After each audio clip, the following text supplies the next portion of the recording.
যদি জানতে আমার কিসের। দিনটি ছিল 1941 সনের সেই ঝড়ো ঝড়ো অথচ মুখ 7ই আগস্ট, যার বাংলা নাম 22শে শ্রাবণ। তখন সেই বয়স যখন মনের মাটিতে বড় বড় বৃষ্টির ফোঁটার দাগ পড়ে। সেই মাটিতে উদাসীন নির্মম কঠিন কোনো ধাতুতে ইমারত তৈরি করা কল্পনাও করা যায় না। সেই বয়স, সেই সময়ে জানতাম তিনি কলকাতায় আনিত চেতনা অচেতনার মাঝখানের চৌকাঠে অনিশ্চিত অবস্থায় আচ্ছন্ন। প্রতিদিন তার স্বাস্থ্য সমাচার সংক্রান্ত পত্রিকা বের হয়, আর তার উপর তখন হুমড়ি খেয়ে পড়ি আমরা, যারা দূরবাসী আচার্য দ্রোণের একলব্য শ্রেণীর। কুয়াশা কেটে ফেটে মাঝে মাঝে যেমন কাঞ্চনজঙ্ঘার রৌদ্রাভ শুভ্র রূপ দেখা দেয়, তেমনি তখনও চলছে মুখে মুখে তাঁরই রচনা।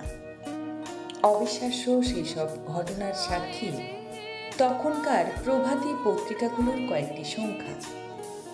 আর অজ্ঞাত অগণিত আমরা তখনও কি সেই প্রত্যাশা করছি না যে পরম আশ্চর্য কোনো প্রত্যাবর্তন ঘটবে, কিংবা সত্যবানের মতো তাঁরও প্রাণ প্রত্যর্পণে বাধ্য হবেন একালের সেই মৃত্যু অধিপতি।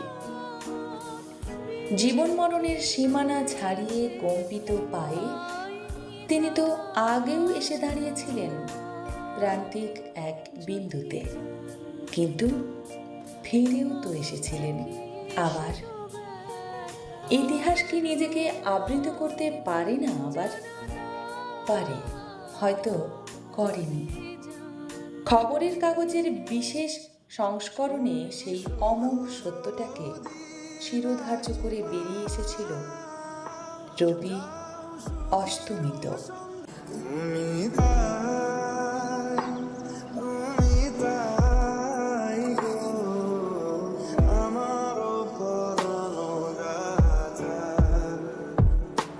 মুহূর্তে সব কাজ থেমে গেল।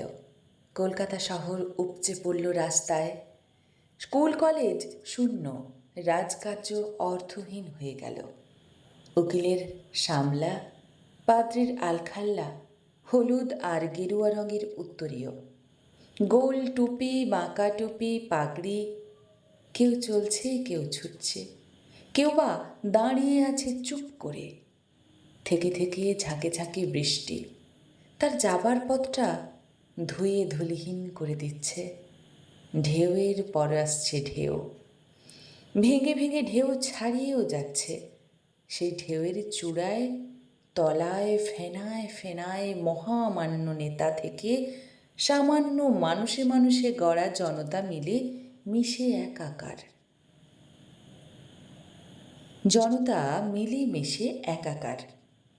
তারই মধ্যে শয়ান বনস্পতিকে বহন করে নিয়ে গেল একদল লোক, অথবা সবার আগে আগে ওই যে তিনি নিজেই বুঝি চলেছেন, চলে গেলেন। এমন নয় যে অকাল মৃত্যু, এমন নয় যে অপ্রত্যাশিত, তবু সেই মুহূর্তে কঠিন মাটি ফেটে গিয়ে গহ্বর খুলে গেল। রবীন্দ্রনাথ নেই। করিলে বলো পাইব তোমারে রাখিব আঁকিতে আঁকিতে, ওই কি করিলে বলো পাইব তোমারে রাখিব আঁকিতে আঁকিতে। কে আমাদের ভালোবাসবেন? কে শাসন করবেন? কাকে আমরা উত্ত্যক্ত করব সেই সব তুচ্ছ দাবি নিয়ে, যা শুধু তাঁরই হাতে রত্ন হয়ে উঠত? স্বদেশের সংকটের সময় কে আমাদের পরামর্শ দেবেন? তর্ক যুদ্ধ মিটিয়ে দেবেন কে? জগৎটাকে এনে দেবেন আমাদের দরজায়? আমাদের নবজাত সন্ততির নামকরণ করবেন কে? আমাদের জীবনে ও প্রতিষ্ঠানগুলিতে অর্পণ করবেন স্বীয় মর্যাদা কি? এতক্ষণ শক্ত ছিলাম, না পারছি সদ্য সৃষ্ট শূন্যতাকে পূরণ করতে, না আছে শক্তি, তবু শূন্য। শূন্য তো নয়, কিন্তু যেই চোখে পড়ল টেবিলের উপর রাখা তার সঞ্চয়িতা কাব্য সংকলনটি, সেই মুহূর্তে নিজেকে আর ধরে রাখা গেল না। একটা আঘাত ভেতরটাকে আমূল কাঁপিয়ে দিয়ে গেল, যেন এই দেখাটুকুরই অপেক্ষায় ছিলাম। প্রয়োজন ছিল ভেঙে পড়া, প্রয়োজন ছিল বলার, sweet of my child, I live for thee. কতবার পড়া তার কবিতাগুলোকে মনে হলো অনাথ, পিতৃহীন। স্রষ্টার অন্তর্ধানে তার সৃষ্টি কি করুন।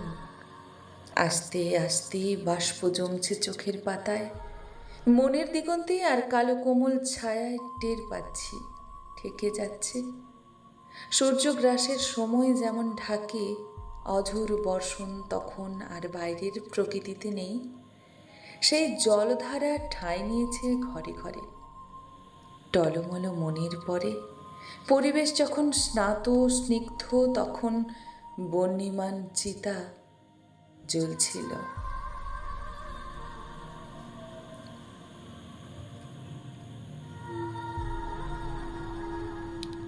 সেই জলধারা যখন ঠাঁই নিয়েছে ঘরে ঘরে, টলমল মনের পর মনে, পরিবেশ যখন স্নাত স্নিগ্ধ, তখন বহ্নিমান চিতা জ্বলছিল গঙ্গার কোলে। যদি জানতে আমার কিসের ব্যথা,